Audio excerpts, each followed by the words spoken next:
Okay, today is January 14th, 2014. I'm Susan West, and I'm here in Buxton talking with Mike Scott. Mike, do most people call you Mike or Michael? About 50-50. Okay. My mother always said Michael, especially if she was mad. Okay. What is your birth date? March 13, 1953. It was a Friday. Okay, that's pretty good that you know that. Well, born on Friday the 13th, occasionally Okay. it happens for a birthday. Okay, yeah, I'm sure. I've never let it hold me back. Growing up, you always had to fight off, born on Friday the 13th. Where were you born? Bethesda, Maryland. Okay. I lived there 3 days. It was just a port of convenience for my poor mother. Okay. I lived in Florida till I was 7. Okay. What part of Florida? Near Jacksonville. Okay. And then after Jacksonville, where? My family, when I was 7 years old, moved to Princess Anne County, Virginia, which no longer exists because it was consumed by the city of Virginia Beach. Okay. So that is where... I lived from 7 to 17. Okay. Is that where you learned how to surf? I learned to surf here. Okay. My parents were serious campers and boaters, and when we lived in Florida, we did a lot of boating, water skiing primarily. Okay. And then when we moved to Virginia, did a lot of camping. Came down here a lot. Do you know what year or how early it was? As soon as the bridge was built. Never came across on the ferry. So I think 63. Okay. But stay at Cape Point most of the time. Sometimes Salvo and sometimes Frisco. Okay. And so was it on those trips you learned how to surf? Yeah, I had bought a surfboard, and fortunately I lived close to the ocean in Virginia, and so I was in the ocean a lot on boogie board. Well, I didn't have boogie boards back then. Rafts, little pump-up rafts and stuff, and belly boards, stuff like that. And then I got a surfboard, and just as luck would have it, the first time I got a chance to use it was here. My parents came down in the spring. It was kind of cold in Virginia, but it was a little warmer here, and so this is the first place I actually went out on a surfboard. Do you remember what kind of surfboard that was? It was a Hansen. A Hansen? Hansen, made in California. I bought it used. 9 foot long. Okay. So you're down here and you're taking your 9 foot long surfboard out. Was there anybody else surfing? Yeah, there were people surfing here and there, and in the summer it was quite a few people. Okay. I didn't come much in the summer. It was mostly fall and spring. Okay. So. And I'd occasionally make a trip down with friends too. Other surfers? Yeah, this is in the late 60s. I guess I didn't start till 68. Okay. No, 67 I started. Yeah. And then I had a nice situation in Virginia. I had a friend who lived right on the ocean, and I could leave my surfboard there, so I could just ride a bike, take a bus, get a ride, hitchhike any way I could to get to the ocean, which I wasn't too far. But having a surfboard right there on the ocean made it nice. You know, so he had a storage room. I just kept it in there, and so it made a big difference for a boy in such a. I mean, that's really a city. It wasn't so much a city then, but I mean, it's an urban area. Right. Yeah, and so were there a lot of surfers in Virginia? Virginia Beach, there's a lot of surfers, yeah. Okay. And did you have like a regular crowd that you hung out with? Yeah, I did. Okay. I did. And I assume that some of those folks were the ones that you came down here on. Yeah, we traveled together down here. Was that mostly like weekends? Yeah, down? With them would be weekends or Easter vacation. Okay. And then in I spent a fair amount of the summer of '69 here, not working. I'd saved up a little bit of money. You could live pretty cheap in the campground. And then the summer of 1970, I came right after my sister graduated from high school. I came June 4th in 1970, and I never planned to stay. and I might not, but I'm still here. Okay. And I worked in Rodanthe. I had a friend who I went to school with in Virginia who had family in Rodanthe, and so I knew a lot of people in Rodanthe. So I came to Rodanthe and I worked in a restaurant. Okay. What did you do in the restaurant? I washed dishes. Okay. Yep. Do you remember how much you got paid? Probably 50 cents an hour or something. Okay. It wasn't much. 60 cents an hour, not much. Okay. But sufficient to get by, and I rented a little bedroom that had a little shared efficiency. And I got by. I look back, I don't know how I did it, but I got by. So did you live alone? I did live alone. There was it was a local lady, Mellie Edwards. Her husband ran the post office. Her husband. Mellie? Yeah, Mellie Midget, people called her. But anyway, her husband was Woodrow Edwards. I think he came here in the CC camps, and she married him. But anyway, her two sons are still on the island. You might know Dewey Edwards. You know him? No, I don't. Yeah. No. Well, I get confused. One of them moved back, and another one didn't. And I think her daughter lives here, Judy. She married Ronald Williams. You know Judy Edwards? No. I'm sorry, Judy Williams. No. Anyway, I rented a room from but them, did she and there were other tenants there also. Did the postmaster have a son named Don? Yeah. Okay. That's the one. Don's the one who moved back. Yeah, Don. Because in that interview with Robin Gerald, his first job, when I asked him about that, was fixing Don Edwards' car. Wow, interesting. Yeah. Okay. So at the end of summer, I had planned on going back to Virginia, going back to school. I needed one more year of high school. I was in my junior and senior year. So I was planning on going back, and all my buddies in Rodanthe there, Irvin Midget and Asa Gray and Gary O'Neill, they said, "Don't go back, stay here, go to school here." And of course that sounded great to me. And believe it or not, Mellie Edwards took me to Buxton, signed me up for school, and that's what I did. Wait, the postmaster's wife. The postmaster's wife. Yeah. Right. Miss Mellie. So did you stay living in your little apartment? I stayed there apartment? until I could endure that bus ride no more. Yeah. It was the bus would only go about 40 miles an hour, and it was a long ride. And that cut into my surfing time or working time. Right. And then a friend from Virginia, who you may know, Rob Fincham. You remember Rob? Yeah. I do. He got wind of what I was doing, and he said, "I got to do that too." And he moved down and signed up for school. And he lived in Rodanthe. He rented a room, same place I did, for about 2 weeks. And he said, "Man, we got to do something. This bus ride's killing us." So now I had an ally, and we found a house in Buxton to rent, and we moved to Buxton. Okay.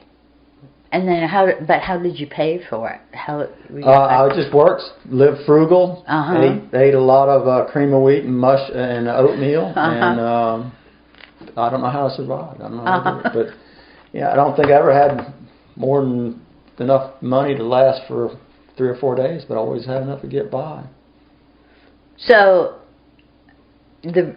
was the reason that you decided to stay here, was it primarily surfing? Well, when I moved from Florida to Virginia, I loved it in Florida. I had a great situation there. It's kind of rural where we lived, and we were out on the river boating every weekend about 9 months out of the year. I was water skiing, and I just loved Florida. And we moved to Virginia in February, probably during a particularly cold time. And I didn't know cold weather. I thought it was inhumane what we had to do. Of course, that's ridiculous. People live in a lot colder areas than that.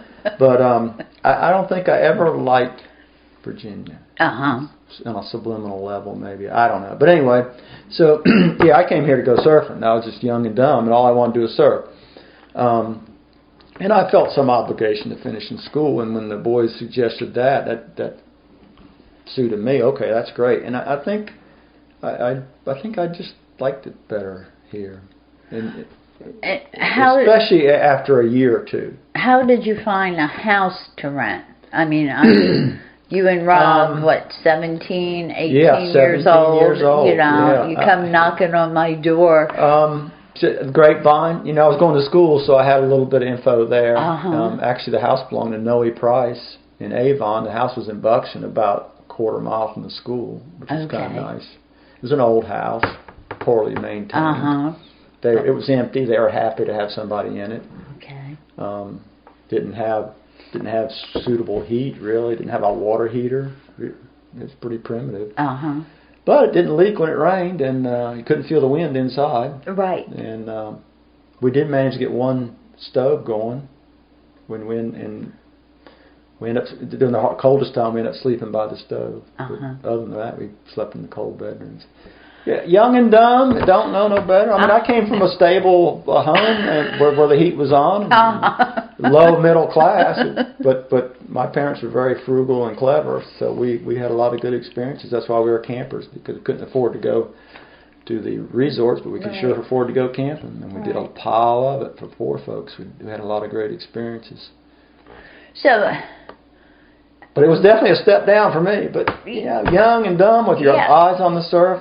Right. So you and Rob are renting this house. Did you have neighbors close by? Not too close. They were close, but not real close.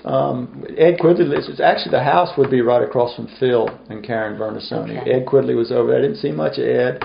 Jerry Gray was right across the road diagonal, which is that little house that Karen has for her gift shop now. Uh-huh. Jerry Gray lived there. He'd come over every once in a while. He was an odd character, but he was harmless. We really didn't have, between the trees and everything, there were people nearby, but we didn't have close neighbors, no. Local boys would pop in now and then. We spent a lot of time with Dal Burris, Stewart. Stewart was in college then. Stuart Couch? Stuart Couch, yeah. Okay. We spent a lot of time in the water with Stewart, to a lesser extent Buddy Hooper. But Buddy was a pretty serious surfer for a while. When he got out of college, he really got into it. Okay. But I mixed with Buddy in the water a little bit. That was it. Doug Meekins spent a bit of time with him too. But Doug, Jeff, Buddy Hooper were all in college then. They're all a year to 3 years old. Jeff Oden? Yeah, they were all a year to 3 years ahead of me in school. Okay. So they were all in college. We'd see them a little bit in the summer. But mostly Dal Burris. Dal Burris was our surfing buddy. Okay. Yeah, and Grant Jeanette. Grant Jeanette. Yeah, okay. Yeah, they were all really into it. Yeah, and to a lesser extent Gary Bowers too. Okay. And then in time Gary's younger brothers too. But Dal and Don too, but mostly Dal. Don is Dal's brother. We spent a lot of time together, on land and in the water. Yeah. So, did you have interaction with these folks, with their families? Yes, especially Dal's. His poor mother. Millie? She kept us alive. She did? Yeah, she fed us. She did? Yeah. Amazing, because she feeds me and Rob sometimes, and she still cooks up a storm. Yeah, she's a good cook, and she's a good person. I'll tell you something else with that family. It was a great pit stop. Do you remember where they used to live right there? Right. Oh, so nice. We would leave our surfboards there. We'd just stash them. I mean, a bicycle for us. Okay. The bicycle was the mode of transportation. It was really all we needed. Okay. We marvel at how we survived, because I didn't have much time to work. I did make money working in the school. There was a program for underprivileged people. I don't know what you called it. But anyway, I did janitorial work at the school, during school. Okay. And actually had a summer job there too. But in the summer there's plenty of work anywhere you wanted to go. But we were living pretty frugal. So, no car, no gas, no insurance, no telephone, no TV. Right. So if I could get a 5 hours a week to work, I had money to spare. But anyway, back to Millie and Calvin. They're just such good people to us, and the whole Burris family was into surfing. But Dal being the older, Dal and Don were distinctly older than Danny and Darren. Okay. They got into it more later, but they did get into it all at once. All four of them were into it. But that was a great pit stop. We'd leave our board there, because it's just so much easier. Just dump your board there and ride your bike home. Right. And another thing we would do occasionally, if we knew the surf was going to be good the next day, we'd just stick the boards in the bushes right there behind the motels. That's primarily where we surf, behind the motels, because the lighthouse area tend to be a little crowded. And most folks, only local folks, surf behind the motels, behind the cabins, they used to say. Behind the cabins. That's many a time with Dal and Don, everybody. We're going surfing behind the cabins. Okay. Because I guess originally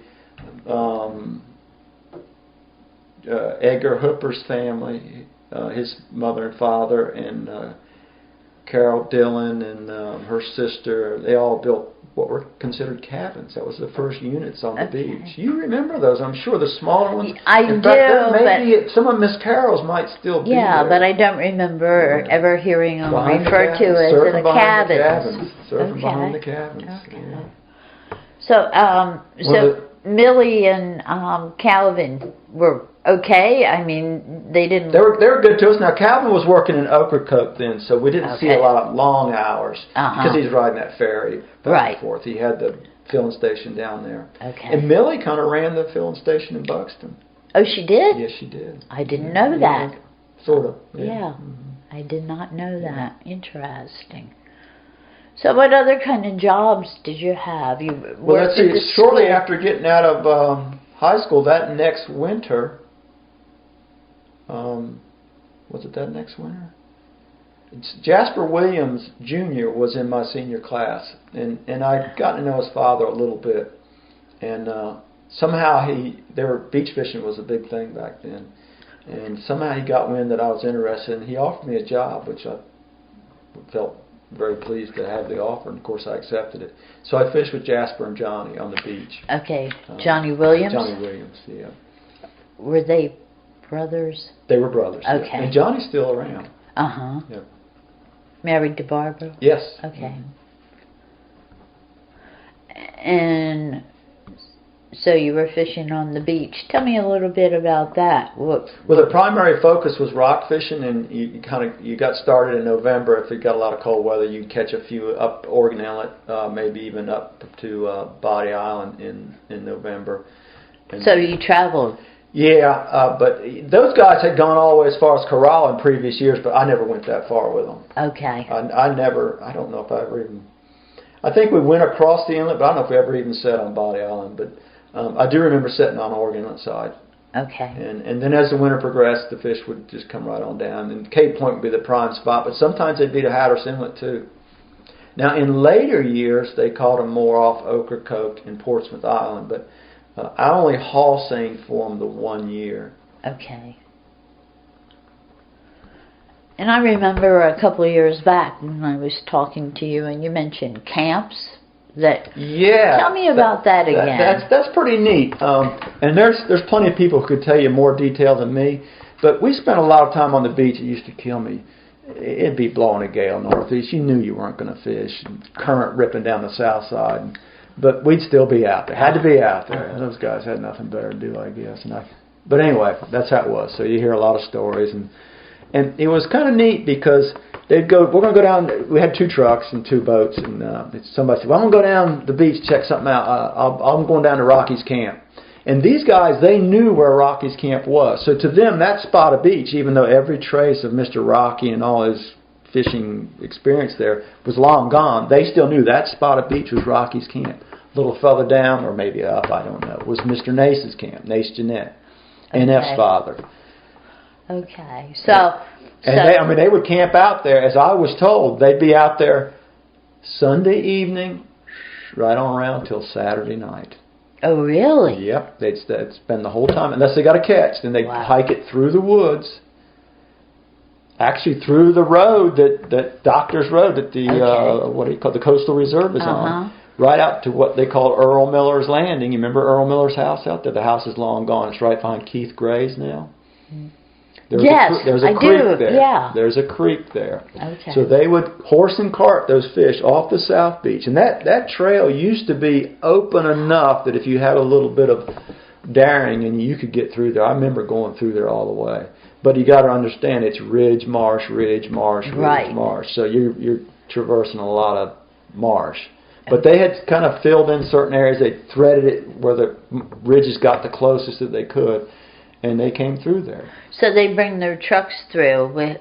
No, they brought their horse and cart through. This is all pulling by hand or horse. Okay. Now, I didn't witness any of this, but I heard it by reference. I used to marvel. We had CB radios in the trucks, and I'd be in one truck, and Johnny would go talking to Jasper. Jasper says, "Where are you?" And Johnny looked around. "I'm at Rocky's camp." I'm looking. I don't know. All I see is sand. Right. Yeah. But Jasper knew what he meant. Right. So they would horse and cart those fish through the woods to the landing, which at that time wasn't called Earl Miller's Landing, because Earl Miller built that house in the late 60s, I think. Put them in a boat and either go to Avon or Hatteras. Wow. And there's one interesting story. It may be hyperbole, I don't know, but some guy catches a load of fish on the beach, hauls them, horse and cart, loads them in a skiff. Sailboat, sails to Avon. Oh, the market's busted, can't buy your fish. I think they're still buying in Hatteras. Sails to Hatteras. No. The market's shot, can't buy your fish. Sails out in the Sound, dumps the fish, starts to sail back home to the land, and the wind dies. Has to shove. That's a great story. Insult to injury. When you were fishing, and that was just 1 year, one winter, One right? winter, yeah. Now, I fished on the beach a fair amount in the next 5 years, gill net. And actually, I had a haul rig, too. I built a haul rig. Brian Perry and I built a haul rig together because he moved here, and he had a business through his uncle Curtis at the Frisco Shopping Center. I don't know what it's called then, perhaps the same thing. Okay. And they shut it down in the winter. He needed something to do in the winter, and it worked out good. He and I fished on the beach. I think we did it 2 or 3 years, winters together. Okay. We had 2 boats, so we did. And was that fishing for rockfish also? Primarily, but also trout, gray trout, speckled trout. Sometimes we did good on trout. Sometimes croakers. Yeah. We had a big haul rig, and we had a gill net rig. And sometimes we just lay out like they do, just put a gill net out into the tide and then fish over it or trip it. And where did you sell them? We sold those to Donald Oden, I think. Sometimes Top Dollar. I can't remember. I remember selling to Donald Oden distinctly. I don't know. I can't remember. Ask Brian. Okay. Yeah. But this Rockies camp story, you really should talk to Johnny Williams or somebody, because they could bring out a lot more information on that. The whole story there, the pulling by hand and stuff. And I remember talking to Jennifer's uncle. He had a store here. It's right where the veterinarian is. His name was Eve Midget. Oh, This is her grandmother's brother. Her father was a double midget. But anyway, he told stories of working in Mr. Rocky's, working for Mr. Rocky. He was. Do you have any, like when camp. you were fishing? How long do you think Rocky had been dead? Not long. Okay. Not long. Okay. Somebody could tell you. Shelley Rolison could tell you. Okay. So. Or Audrey. Do you know Audrey? Yes. Yeah, she would know. It's a shame.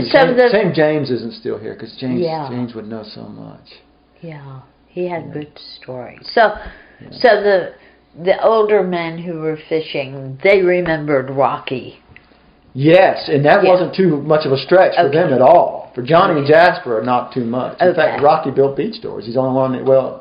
He's the only one on the island that I knew. Willie Austin built a few, but Mr. Rocky built. Well, Mr. Rocky didn't build many either, but he built them, and there weren't many being built.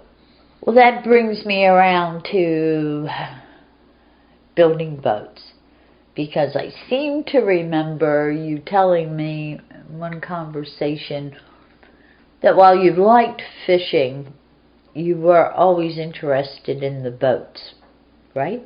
Yeah, and I don't know where that came from, but I will back up to when I went to high school here just 1 year and then graduated. And a very big influence on me was Dennett Ransom. And he was a shop teacher. Okay. He was also a math teacher. The teachers then did it all. But anyway, I was able to be in the shop 3 periods out of 6. I took shop, and then I had a study hall that by luck happened to be in the shop. He happened to be my study hall teacher. Okay. And then I did the math on my credits, and I was taking French, and I was able to drop it. I was basically failing it anyway, because I've had no interest. Sadly, like I said, young and dumb. And so I was able to drop French and still knew I could graduate. And I went in the shop then too. So I was in the shop half the day. And so I was monkeying with wood all the time. And so maybe I had an inclination towards that early on. But I got married when I was 21, which wasn't, I don't know when that was, 74 or something, 75. And 14 months after getting married, I had a child on the way, and I was fishing, and fishing got bad, real bad. And so I took a job on the dredge. Okay. And that's what gave me the time to really do the research, because we had to stay on that dredge at least every other night. And I had plenty of time on my hands. We worked 12 hours a day. Okay. And then you were week on, week off. So I had a lot of time. I did a lot of research. And I'd gotten to know Willie Austin through one way or another. I'd go up and see him because he was building boats. And Nacy Peel built a few boats. And Nacy Peel down in Hatteras? Hatteras, yeah. Okay. Yeah. Michael's uncle. Okay. Yeah. Okay, so he built boats also. Yeah, not like Willie though. Willie's the only one Willie was really in production.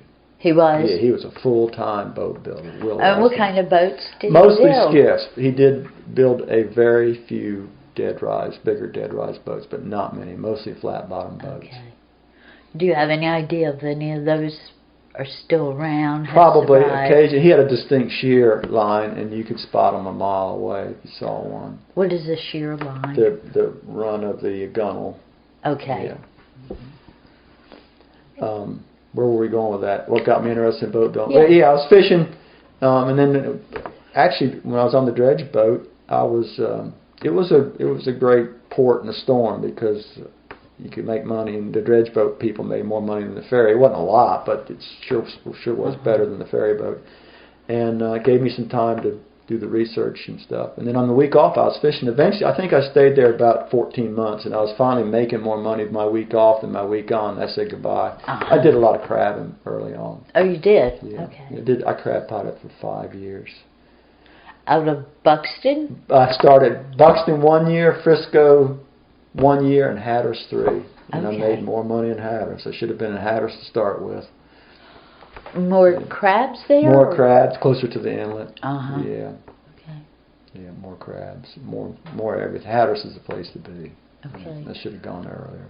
So, do you remember when you decided you were going to try to build a boat? Yeah, I built one. I was fascinated with the beach fishing, so I kept looking at the boats we were doing, and I got friendly with Willie Austin, and there was Mr. Rocky had an old boat, a beach dory in the woods, not far from where I lived. I lived on Rocky Ralston Road. Okay. My wife's family's from that section there, so we lived over there. And really, Jennifer's family and Mr. Rocky's family were all one. They a lot of stories between those two families. Okay. And Jennifer spent a lot of time with James's kids growing up. When she'd come here in the summer, she lived in Baltimore until she was 17. Right, I knew that. But anyway, I took the lines off this little dory that Mr. Rocky had built, and with some coaching from Willie Austin, I built one for myself, and then eventually I built one for Rudy Gray and some other people. So I was sort of a commercial fisherman, boat builder, part-time working out in the open. Then when we moved over here in the woods, I built a little shed, which is actually right over where that garage is now. And all it had was a roof. That's all I needed. I was building small boats. Okay. And then eventually I started building a few dead rise boats. In 1979, I built that shop down there. Okay. And I was pretty much full-time boat building by the time I built it. I did a little bit of rock fishing, gill net rock fishing, because that got pretty popular and kind of lucrative for a while. Uh-huh. And eventually I had two dories, and I finally sold both of them, and I got out of the fishing. So, when you set up the shop over there, what type of boats did you build? Started out flat bottom boats, especially beach dories. I think I built 47 boats altogether, but at least 20 of them were under 20 feet. And probably 2/3 of those were beach dories. Probably built about 14 beach dories, up to 24 foot, 26 foot, I think. Gary Gray, he asked me to build a big one. That was the 26-footer. I think that is in Wanchese now. It belongs to Gordy. Do you know Gordy Elliott? I do. Yeah. Yeah. Yeah. Okay. So some of your boats, I mean, I know. That's one of the few that left the island. And then the other one is right there. Keith Gray has it. It's just by the way things turned out. Gary ended up with both of those two bigger ones. It's 24 foot, both with a round stern. Very unique. I never heard of it before, never seen it since. It was Gary's idea. And why did he want to build Because that his way? goal was not so much haul seining, but it was gill netting, Oh. and then eventually he even had a pound net in the ocean. I remember that. Gary was pretty progressive. Yeah, I remember that. Gary got heavy into beach fishing. Yeah. So tell me about larger boats that you built. Yeah, I guess the natural progression. I started building. Russell Quidley asked me to build one, and I did. And then Conrad Burris asked me to build one. He had a friend who was stationed here in the Coast Guard named John Gaskell. This was Conrad Burris's friend. He had a boat built down the Sound, actually built by a guy named Milton Scott, no relation, from Hatteras Island. And really? Yeah. Now I haven't heard that name very much. If you go a little further south, you'll hear that name a bit, but I never heard of that name in Carteret County. But anyway, supposedly that's what John Gaskell said, that this guy Milton Scott built this boat. And so Conrad and his friend C.A. Boxley, who I know you remember, they wanted this boat built. And so I took the lines off that one. It was distinctly a core sound style boat, and I built that. And what is core sound style? Not quite as excessive flare and not quite as much dead rise forward as the Roanoke Island style boats. Okay. Yeah. And then it seemed like I built a couple sport boats, more like the Roanoke Island style. So the first one of those was the Tally Ho, which Tommy Merrill now has. Okay. Tally Ho, you know that boat? He calls it a Hatterascal. Okay. Yeah. In fact, I see her all summer when I'm out there fishing, running the albatross. I see her out there all the time. Tommy does basically the same thing I do.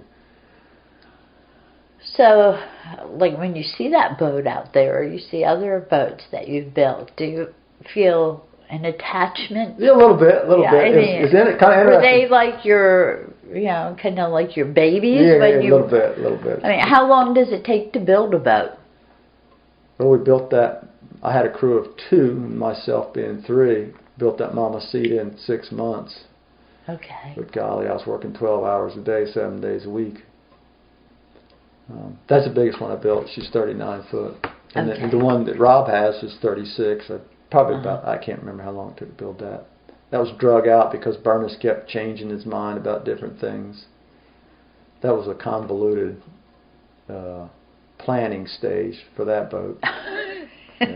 There's one experience I really want to share with you.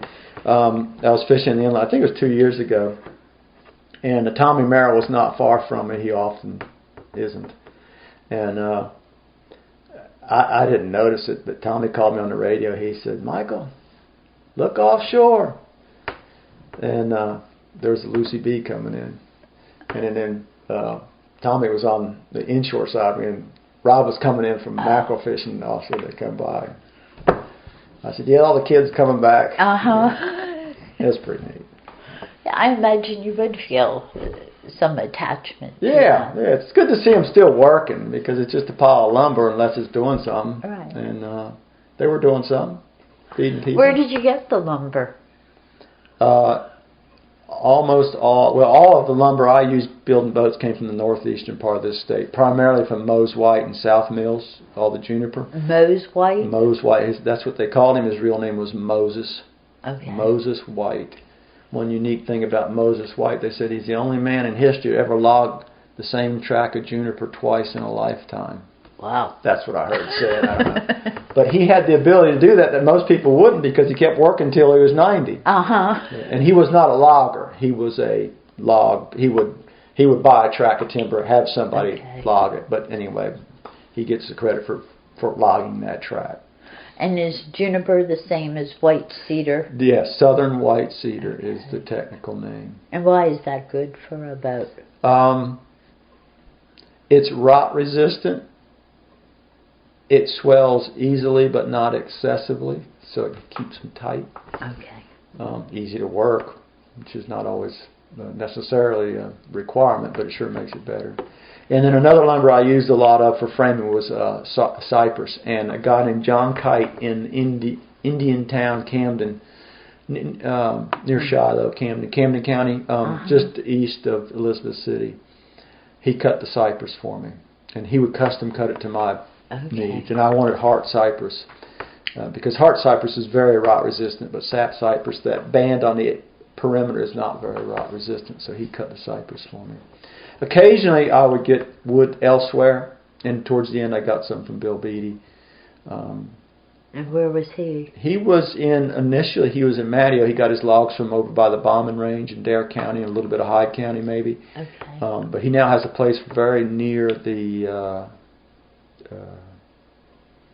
dump. What do we call it? We have a little landfill. Thank you. Yeah. You drive by when you go out on 64. Okay. And I had a unique experience. One time I needed some lumber and Mose White didn't have any, and I got line on this guy, Alan Holton, over near Roper. I'll tell you the name of that town in a minute. I can't think of it, but it was either in Terrell County or just across the border in, what is it next one, Martin County? Yes. Yeah, I can't remember which county he was in, one or the other.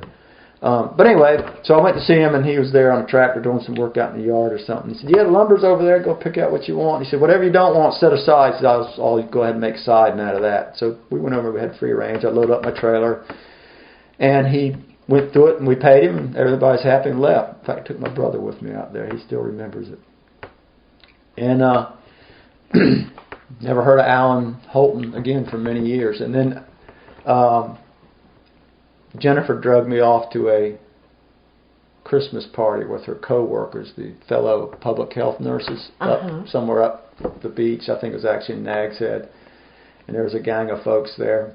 And I did my best to meet them all. They were all different lifestyles of mine. Finally, I meet this country boy. And he's his job at that time was he's a timber cruiser. He would go out and look at different tracts of timber and assess it and make offers to the landowner. He was what a sawmill needs out there getting timber contracts. And we got talking and talking, and finally the light came on. I said, "Alan, I think we've met before." And he didn't have a clue.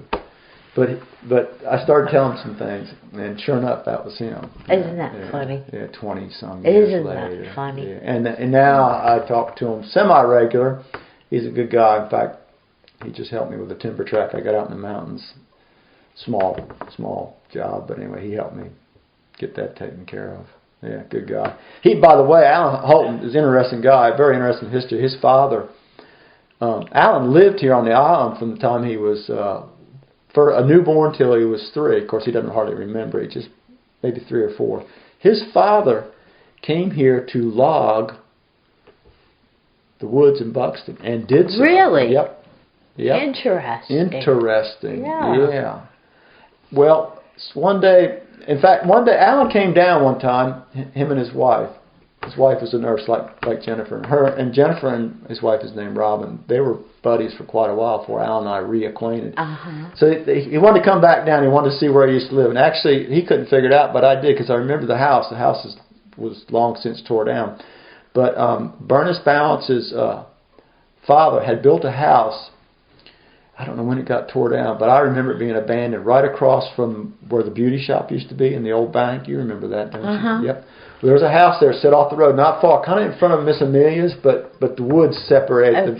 Visually, you could not see the two. But Lauren Balance, Bernice's father, built a house there. And Bernice lived here some growing up. He spent most of his time, I think, down the Sound in Moorhead. But he did live here growing up some. And that house was there. And Alan remembered that they rented that from a Balance. And I said, "That's the house." And I showed him the location. Of course, he was 4 when he left. Yeah. But I'm pretty sure that's it. But anyway, I remembered I was doing some hurricane cleanup one day after, golly, was it Isabel? I was in Hatteras. And, must have been Isabel. Yeah, I was in Hatteras, and we were cleaning up a couple oaks for Dale Burris. Actually, it was his father's place, right next to the red and white. And Dale came by. And he got telling a story about this oak tree, and he's got this oak tree really close to his house. It's really close. Of course, it's the house. I don't know how old it is, but Alan could probably tell you more about this story. Of course, Dale can't. But he said, yeah, my father wanted to cut this tree down because it's too close to the house. And he heard about those loggers in Buxton, and he called them to come cut this tree down. He said, and those guys had a saw, a 2-man saw, and they were cutting this tree, and they got in about a third of the way, and it took about 2 hours to do that, and they started getting that heartwood, and their saw blade was getting dull, and they finally, by consensus, my father and they gave up. And you could see the wound in that tree where it had been, where it's trying to heal over that, and I don't think it ever completely healed, but it did the best it could. That's a terrible wound for a tree, a cut like that. Up and down is a lot easier to heal, but across the grain it's very hard for a tree to compensate for it in the healing process. But anyway, it was still there. What a story. And so I told Alan that story, and Alan said, well, I can't say if it was my father. He said, but it's something he would do. That's interesting because, I can't imagine anybody coming here to log, Yeah, and that's what I said to Alan. I was back in the ferry and everything else. I said, Alan, what were they doing? Well, they were sawing the wood in the woods.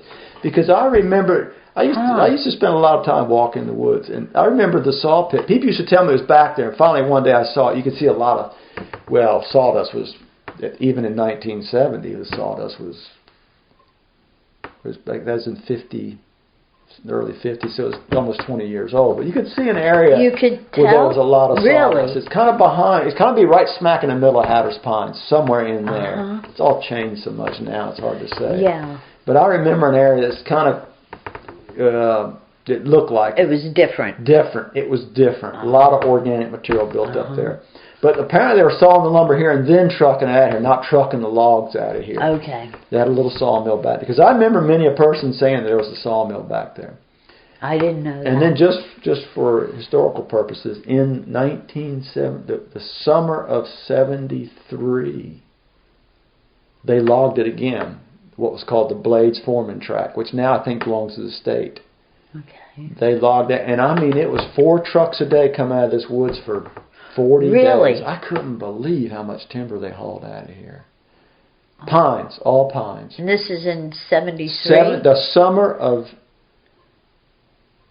73 or the summer of 72. I don't know which. But I remember every day truck. Well, about 4 a day for about 40 days. Interesting. Somebody would know more than me, but I guarantee you those numbers are probably, I don't think that's an exaggeration. I was astonished how much timber they hauled out of there.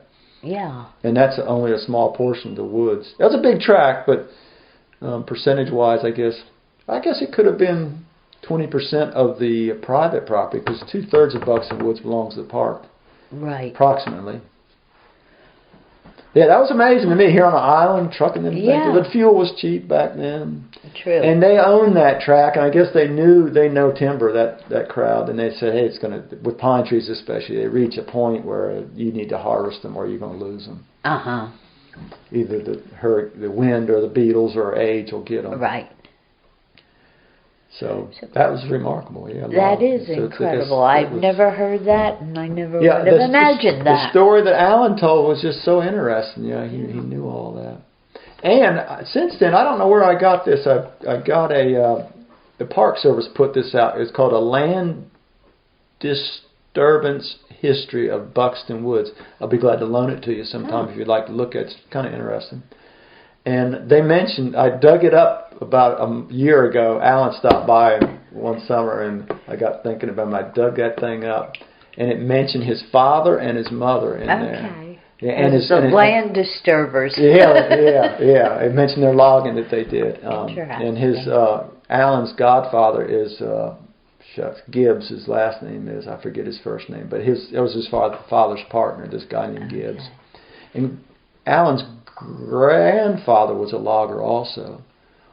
Yeah, that area over there by Roper that's farming, fishing, and logging. Right. That's right. Well, what year did you build the boatyard then? 1984. And why did you decide to build it? Good question. You had your shop here. I was building boats here. I wasn't making much money, but I had plenty of work, and I was making enough to survive. I was working almost exclusively for commercial fishermen. And then one day, Desmond Foster called me up and said Desmond was primarily a mechanic, but he had the railway, the only railway on the island. Well, Preston Peel had one in Hatteras also. Were they both in Hatteras? Yeah, Preston Stowe had a small railway in Hatteras, but it was defunct by then. And so Desmond had the only place to haul a boat out on the island, and he had a one-shot railway, one boat at a time. And he called me up. I didn't know him, but he called me up. He said, "I took the garboard plank off his boat. It's full of worms, and I can't get it back on. I don't know what to do." Desmond was primarily a mechanic, but he hauled this guy's boat out. It was obvious the worms were all in this plank. It was leaking like a basket. And I said, "Well, I'll come down." That was duck soup for me. I knew what to do there. And so we got that fixed, and I was able to charge a little more than what I was making the boat shop, that's for sure. And Desmond was happy, and he launched that boat, and he said, "I got another job for you." And it seems like he always, and then off and on through the year, he's calling me down there to do this, that, and the other. And finally the light came on in my thick head. I said, "Man, you could make money at this." And I started looking around for property, and I found that lot on the harbor in Buxton and took a chance. Who owned that? A man out of town. Freddie Gaskins is the one who developed that area on the west side of the harbor. Okay. And he chopped it all up in lots. And I think the guy was from Maryland. I never saw him. But I negotiated with him for close to 2 years before I bought it. Wow. He wanted more money than I wanted to pay. And Stuart Couch, God bless him, he was a young real estate agent ready to conquer the world. And he went to bat for me, explained to this guy how I was the best hope for selling that lot and how it wasn't worth what he wanted. Oh, right here at this table we plotted that out, Stuart and I. Oh, Stuart worked, buddy. Stuart worked hard. He started at the bottom and worked up. So when you bought the property and all, wasn't that an incredible jump in? Yeah. And I didn't have a lot of money, but I had plenty of work, so I was generating money. And I managed to get up enough to everything I did, people financed it. So that guy, I bought it, and he financed it for me. And then I found I wanted to put in a railway. I didn't know about a boat lift. I wanted to put in a railway because I thought, I knew about boat lifts, but I just didn't thought that seemed too expensive, the piers and the lift. I'll do a rail. I can do it cheap. Desmond's was cheap. That was a cobbled together rig, but it worked, and I was going to do that. And I was planning on putting in a railway, and my father had a friend who worked at a boatyard up in Deltaville, Virginia, and we did a bike ride up there one day. My father, brother, sister, and mother were serious bikers. They've all ridden across country. Everybody but my mother ridden across country. My father did it twice. But anyway, we did a bike trip up Deltaville and went by this boatyard where he had a friend working. And the guy had a railway that he was getting ready to sell. He wanted to get a bigger one, $20,000. And that was a price much lower than I thought anything could be bought. And I bought that thing. Make a long story short. And put in the piers and went that route, went the railway route. By then I got a bank loan. I can't believe they loaned me the money, but I told them I told them what I believed. None of it was true, but I believed every word of it, and so did they. That's all that and you can make up for a lot of shortcomings in a bad business plan and ignorance and everything else by just working all the time. True. Yeah. And that's what I did. And every time I made a mistake, I altered my course to correct. Eventually I caught on to what to do. So are you, what year did you sell the boatyard? 2001. 18 years later. Yeah. And do you still build boats? No. I do in the winter I do some boat work in my shop. Okay. Yeah. But this winter I'm doing small repair jobs? Yeah, I'll go to Hatteras, but I haven't ended up doing a lot of work for Ernie on the Albatross boats. Yeah, in fact, I've pretty much narrowed my range to just working for Ernie here the last year. And then I I've got my own sailboat, which you drove right by. You saw the sailboat down there, right? Yes. Yeah. I just took that out of the shop. It's not quite finished. Okay. I've had it in there off and on for 2 years, but I'm doing some work on my house. I got to redo my cabinet, so I'm in the cabinet making mode right now.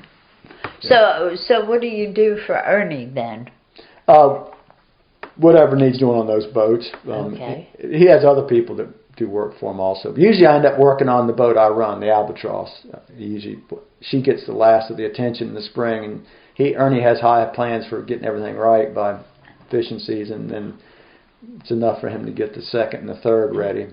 And so usually I'm on my own with that. So you captain Albatross, the original? Yes, the oldest one. Yeah. What's that like? It's good. Good. When I'm not running over your husband's nets. Did he tell you about that?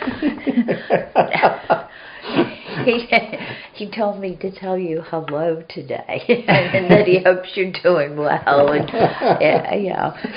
I'm so lucky. When you called about that, he was like, "I don't know what Mike's worried about. It wasn't anything."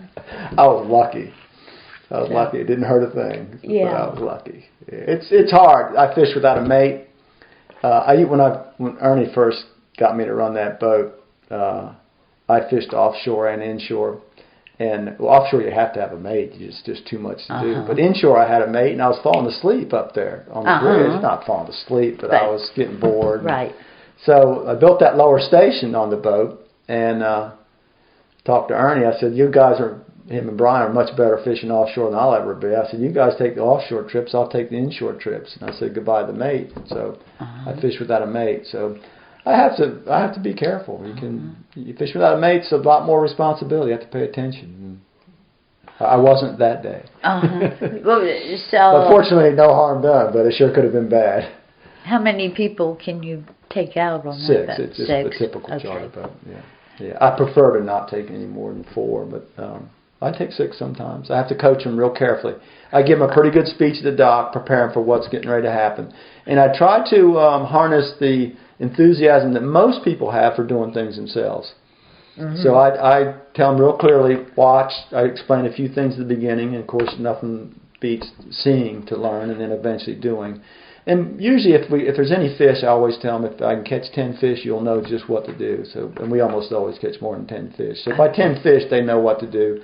And it's not like I can go up the top and let them have at it. But some people do pretty good. Usually there's one person who really shows the initiative. Sometimes it's some young child. Sometimes it's an older person. And they really take command of everything, and it goes good. But fishing without a mate is a heck of a responsibility. And I took a mate 4 times last year, and I was glad every time I did. It just I had a few alarming situations where I realized I need to have a mate sometimes. Yeah, we fish in tight places sometimes. And then when it's good for mackerel fishing, there's a lot of nets along the beach. You have to pay attention. And in the morning, you're fishing right into that sun. That's partly what got me for Rob. But what really got me with Rob's net was I wasn't paying attention. I cleared the area. I thought I was okay, and I was. But I had an extended conversation with one of the guests, and I was just getting ready to look, and about that time I was too late. I can see where that would be difficult to juggle all the different roles, you know, paying attention, but also paying attention to a customer who wants to talk. The guy at fault was me.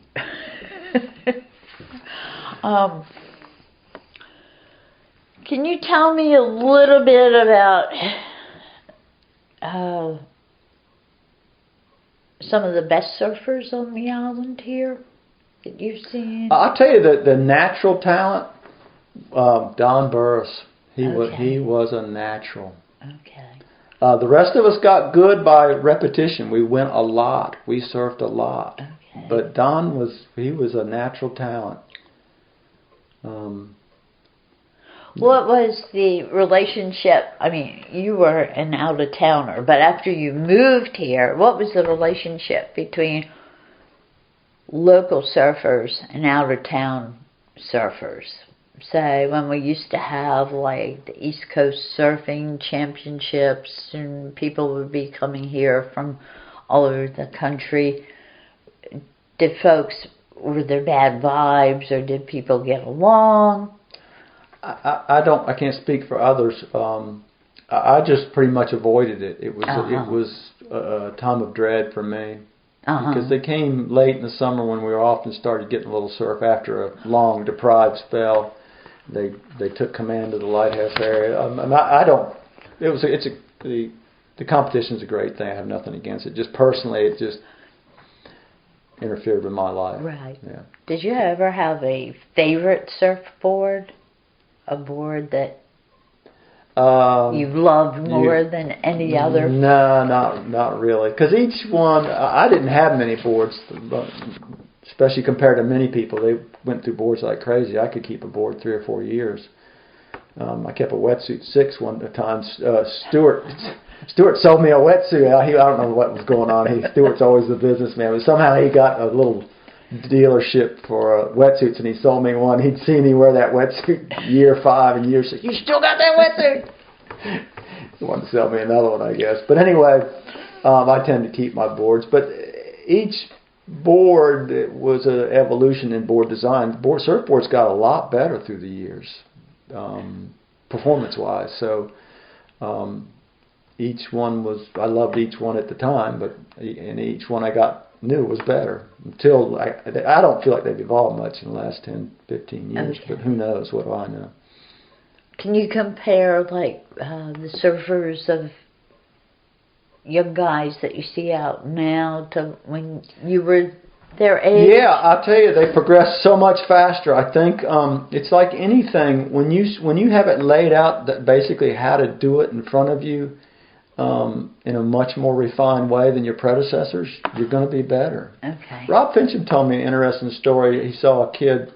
Now, Rob's one he's a very astute observer, and he's been involved in surfing like me since he was a teenager. And he said he was out at Nag's Head one day, and this kid was out there, and he did every move just perfect. I won't elaborate on all the different things, but the surf was good, and this kid was performing great. And Rob got talking to him. He looked like he was about 17. So, how long have you been surfing? 2 years. Oh. And he was a far better surfer than we ever were, even though we had a tremendous amount more experience. Now, if the surf got out of his experience range, we would shine against him, but that's probably unlikely. But I can't help but he may have been a natural talent, but also they benefit. They see the videos. The equipment is so much better. We start out without leashes, so if you made a mistake, you paid the price, and occasionally we did, but we were really good at holding on to that surfboard too. So the ability to progress much more rapidly it's just a lot easier now. Okay. Yeah. I'm amazed at the talent out there. Do you still surf? No, I quit because of the crowds. Okay. Yeah. The crowds. How long ago? 3 years. 3 years? Yeah. I got into travel pretty heavy there in the mid-90s through about 2005. To surf? Yeah, I traveled quite a bit. Where did you go? Primarily Central and South America. I went to El Salvador 6 times, and I went to Peru 8 times. Okay. And went to Indonesia once. But I kind of, just like here, I would stay away from the crowds here as much as I could. And I could do that pretty well for a long time. Impossible now. And the same thing there. I never went to Hawaii. I had a lot of friends who went to Hawaii. I never went. Too crowded. Too expensive. I went to the poor countries without many surfers. Does Jennifer surf, or has she surfed? Never. Your daughters? Both of them have, but they never. Hillary, when she was young, and my youngest daughter, and then my oldest daughter got into a little bit in Wilmington. She lives there now, but neither one hit it hard. Aaliyah's more of a tennis player, and Hillary was a basketball player. But they both spent a lot of time at the beach. And Hillary got into boogie boarding quite a bit. Okay. Yeah.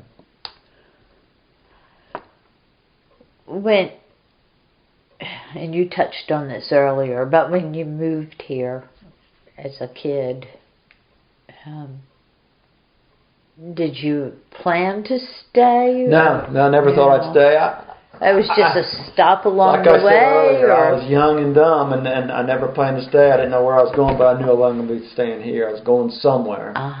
Who knows? Adolescence in America at that time, it's a, well, for me, and I think some others, it can be a difficult time knowing your place in the world. But I'll tell you what got me eventually.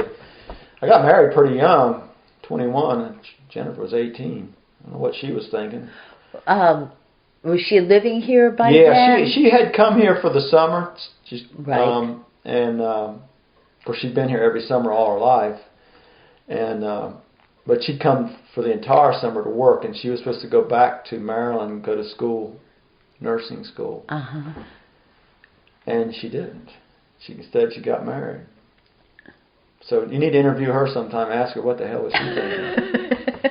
I've asked her that myself. I'm not going to tell her what she says. But anyway, one thing that got me is my father was in the Navy, and I never really had a hometown. And I think after being here a while, I mean, the surfing was the initial attraction, and I chased it hard, locally and foreign-wise, in the later years. And I'd still be at it if it wasn't for the crowds. I think this is a place where everybody knows your name, you know, and they know who you are. I mean, I like that. I never had a hometown really, right. And I never in Florida. I was kind of lucky. I spent a lot of time in rural areas. We spent a lot of time camping and on the river and skiing. And when I moved to Virginia, wasn't long. The wild areas. We were fortunate where we first lived. There was a lot of wild areas around it, but it wasn't long. It became just a megapolis. Yeah, you could drop yourself in Virginia Beach now, and other than a weather feature, you could drop yourself in so many places all over this country. You wouldn't know the difference. Yeah. So, do you still feel that way about Hatteras Island, that it's home, even though it's changed so much? You see that globe right there? Yes. I'm never far away from a globe or a map. I know a lot about the world, and I know a lot about geography, and I spin that thing and look at it all the time. And you know, I think about all the places I'd like to live, and unfortunately, I don't know any place I'd rather live than here.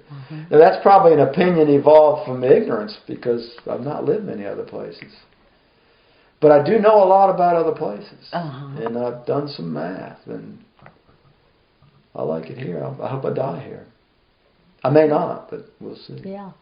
Yeah. Who knows what the future holds? Yeah, we don't know. A lot of question marks here. Yeah. And interestingly enough, Jennifer always said, "I'm not sure I'm going to want to live here all my life." And now I think she's as fond of it as me, if not more so. Isn't that something? Yeah. Isn't that something? It's hard to say what's going on there. They say old people don't do well moving. I guess you get used to a place. You do. Yeah.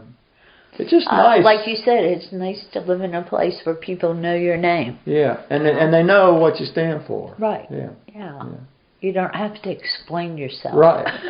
Yeah. You don't have to explain yourself. Yeah. I am what I am. Yeah. I have some property out in the mountains. It's on the edge of the mountains, and I go out there in the spring when the weather's usually nicer there. Mountains in North Carolina? Yeah, actually, it's just across the border in South Carolina. And I go out there and work on my road and trees. It's got a lot of nice hardwood trees on it, and I'm a tree lover. But anyway, I spend 3 weeks there every spring for the last 3 years, and I got some neighbors there, and I get along with them great. But they don't know me. You know, they're starting to know me. They know me now because they've seen me work like crazy, and they've seen that I've done. They were apprehensive when I bought that property, and they've seen that I've done everything that I said I was going to do. So they're starting to know me, but they really don't know me. Right. Yeah. Well, I think that's about it. Is there anything else that... I just want to point out one thing. This is, I'm sure someone who's lived here longer could tell you even more about it, but I was thinking back when you mentioned surfing and thinking back those days. I spent a lot of time on my bicycle. I mean, checking the surf, surfboard in my arm. That was my transportation. It was a whole lot better than walking. But I remember numerous times, this is in the winter of 71, 72, and probably the winter of 70, 71, but all the way into the winter of 71, 72. I remember people be on the road in Buxton and cars coming from opposite directions, and they knew each other, and they'd stop and talk and turn the engine off and talk right in the middle of Highway 12. And on at least one occasion, I think two, I've seen a third car come up behind one of those two, stop, turn his engine off, get out and join the conversation. Walk up to those two who were talking out their driver's windows to each other and join the conversation. Middle of Highway 12. Wow. Amazing. That's pretty neat. It is pretty neat. Don't try that now. Yeah, it is. And I'll be out kiteboarding sometimes. Even in the winter sometimes I'll be out in the Sound. I go out north of town sometimes. I prefer to go in the ocean, but in the wintertime I'm a little sketchy in the ocean. But anyway, I'll be out there kiteboarding. I'm not paying attention to the traffic, but occasionally I'll look out there, and anytime you look, it's just a steady chain of cars out on that highway. Yeah. It's non-stop. February. Yeah. I don't know where everybody's going. Yeah. But anyway, we've seen some changes, haven't we? Yeah. Yeah. But it's still a great place. Yeah, it's still a great place. Yeah. Well, thanks, Mike. I appreciate it. I hope it's of some value to somebody. Maybe one more.